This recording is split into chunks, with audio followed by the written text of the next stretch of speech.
Oi, gente, tudo bem com vocês?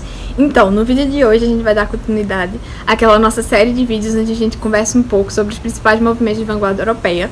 E no vídeo de hoje a gente vai conversar um pouco sobre o futurismo, a arte da destruição. Por que o futurismo é conhecido dessa forma?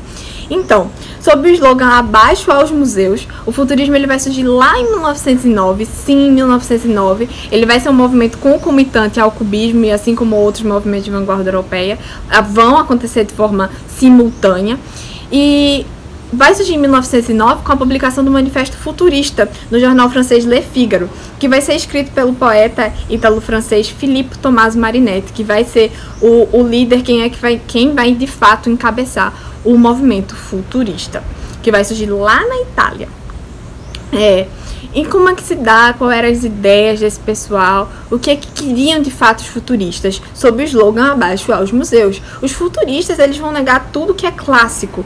A época que antecedeu eles foi a época da Belle Époque, a época onde as pessoas pregavam pelo classicismo, uma arte mais renascentista, e os futuristas vão dizer, não, tá bom, essa arquitetura de vocês, essa escrita de vocês rebuscada é muito bonita, é muito legal, mas qual é a utilidade prática disso? De que serve isso pra gente hoje?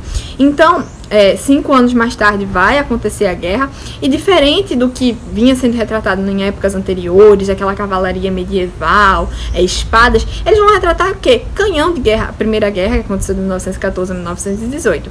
Eles vão retratar o canhão de guerra, porque aquilo ali tem que ser prático, vai ser um movimento que vai sim apoiar o uso da violência, o uso da agressão, tanto que na escrita deles, eles vão suprimir totalmente a sintaxe convencional, entendeu? Não vão usar adjetivos, advérbios, vão ser versos livres. As obras dos futuristas, em 1911, Umberto Boccioni, que vai pintar a rua e entrar na casa, vai prezar muito por elementos como velocidade, ruído, multidões, que na obra, que eu vou deixar aqui,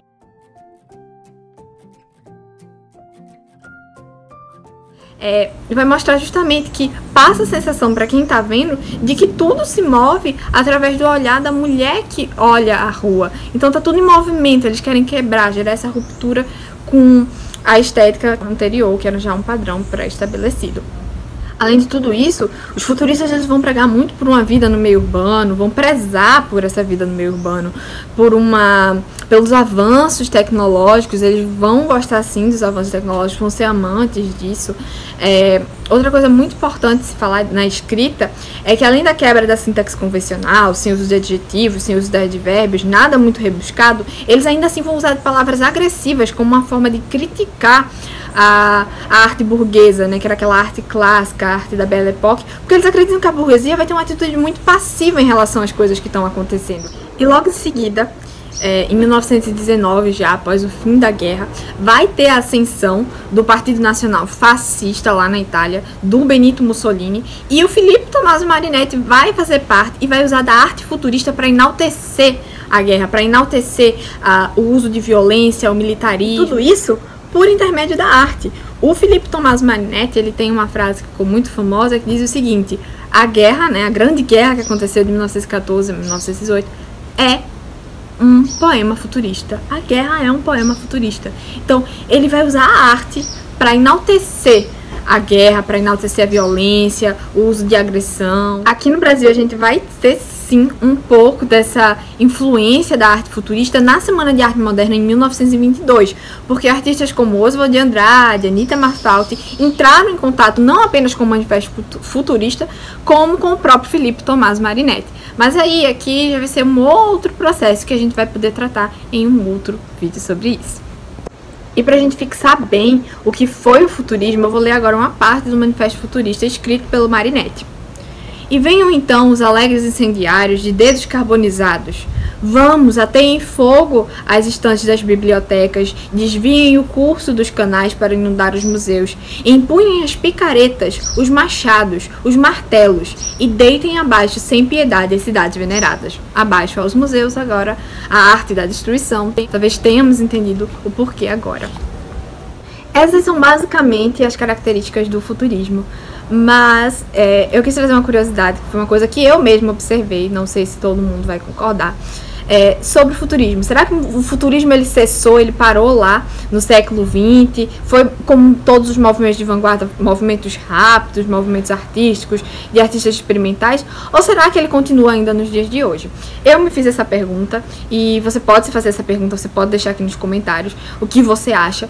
Mas eu acredito que o futurismo ele foi um dos movimentos que perpassaram gerações, assim como muitos outros, como o cubismo, que a gente já conversou, né?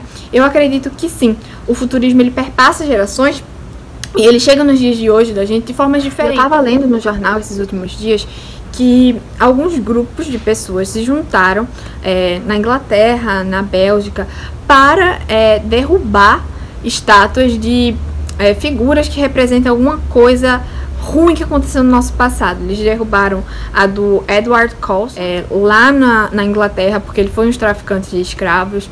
Derrubaram a do rei Leopoldo II na Bélgica, porque ele representava uma atrocidade contra os congolês da sociedade do Congo. Ele matou muitos nativos e sim, isso foi muito ruim. É muito importante a gente ressaltar isso, mas as pessoas se juntaram e elas destruíram essas estátuas.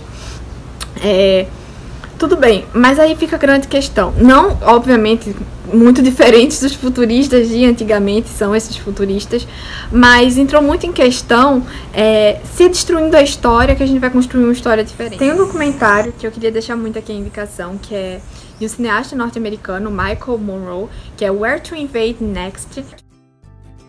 Em português vocês podem encontrar com o título O Invasor Americano. E ele vai em vários países, estuda o que ele pode levar para a cultura dele, para melhorar. E um desses países foi a Alemanha. E quando ele chega na Alemanha, ele descobre que essas crianças, as crianças alemãs, elas têm aulas, se eu não me engano, são semanalmente, para sempre se lembrarem do que foi o Holocausto, do que foi a guerra, a Segunda Guerra Mundial, que foi ali de 1939 a 1945, para saberem que aquilo ali nunca mais deve se repetir. E aí eu fiquei pensando, né, gera muito essa contradição. Será que é destruindo o passado que a gente vai montar um futuro melhor? Ou a gente poderia apenas aprender com o passado, quando fosse visitar um campo de concentração nazista lá em Auschwitz, saber que aquilo não foi bom, lembrar que aquilo não deve se repetir, lembrar que a senzala não deve acontecer de novo, tá ali pra gente se lembrar que aquilo ali não deve acontecer de novo, a escravidão foi abolida e não deve voltar. Ou se a gente de fato deveria destruir e tentar construir uma história melhor. Então fica aí essa pergunta. Se vocês quiserem, vocês podem responder aqui nos comentários o que vocês acham sobre o tema. Se o futurismo de fato perpassa gerações, se o futurismo acabou de vez e ficou lá no passado. E se hoje os futuristas não são o que eles mais lutaram para não se tornarem, que é história. Eles estão nos livros que eles tanto pediram para atearem fogo. Então é isso, gente, o vídeo de hoje vai ficando por aqui. Se você gostou desse vídeo, curte, comenta, compartilha et até o próximo vídeo.